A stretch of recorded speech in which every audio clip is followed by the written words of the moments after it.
During Operation Allied Force, the RAF E-3D AWACS aircrews faced some challenging situations.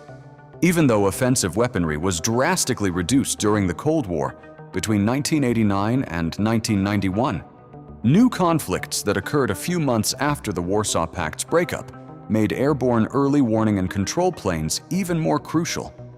When the old Yugoslavia broke up into 6 sovereign republics in the summer of 1991, the Balkan Peninsula actually entered a period of unrest.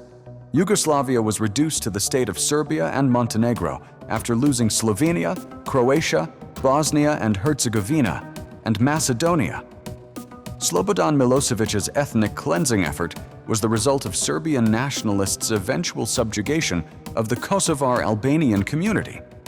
NATO was forced to employ force after Belgrade rejected the deployment of peacekeepers inside Kosovo, and a strategy was designed to strengthen the coalition that would have pushed Serbia to cede authority over Kosovo. On the evening of March 24, 1999, Operation Allied Force started. The Royal Air Force E-3Ds were one of the air assets stationed in Italy to coordinate the air operations over Serbia. In 1992, 3 E-3D aircraft from No. 8 Squadron moved to Aviano Air Base, and more AWACS operators from No. 23 Squadron joined this detachment in 1999. In the book, Beyond the Horizon, The History of AEW&C Aircraft, Ian Shaw, who spent 32 years in the RAF, discussed his experiences working closely with the RAF E-3D unit during Operation Allied Force, and co-wrote it with Sergio Santana.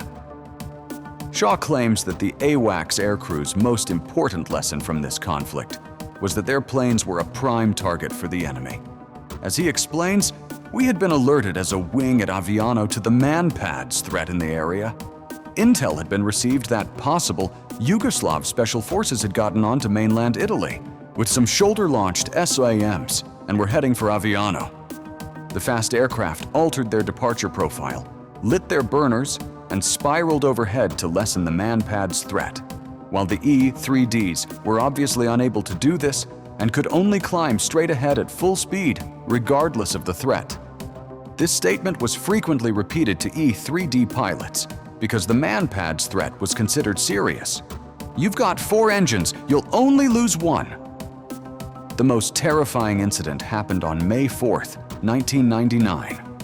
On that day, a Serbian MiG-29, piloted by Lieutenant Colonel Pavlovic from the 127th Fighter Squadron, 204th Fighter Regiment of the Air Force of Serbia and Montenegro, engaged an RAF E-3D being flown by a No. 23 Squadron crew, Ratno Vazduhoplovstvo Serbia Wine Crne Gore, RVS-ICG. Without permission, Pavlovic took off from Nice and flew quite low before landing at 12:41 local time. A female weapons controller selected and tracked Pavlovic's fulcrum. As a sizable NATO strike package was leaving the target area, she noticed him approaching the AWACS. Although the majority of the Allied aircraft had left the region, a few USAF Wild Weasel F-16Cs remained. When the AWACS link manager reached them and handed the 2 F-16s to the WC, the 2 Vipers were out of gas and on their way to the tanker. She was able to successfully direct them toward the MiG-29 that was destroyed at 12:46. When the E-3D crew returned to Aviano and entered the operations room, according to Shaw, there was a tangible sense of relief.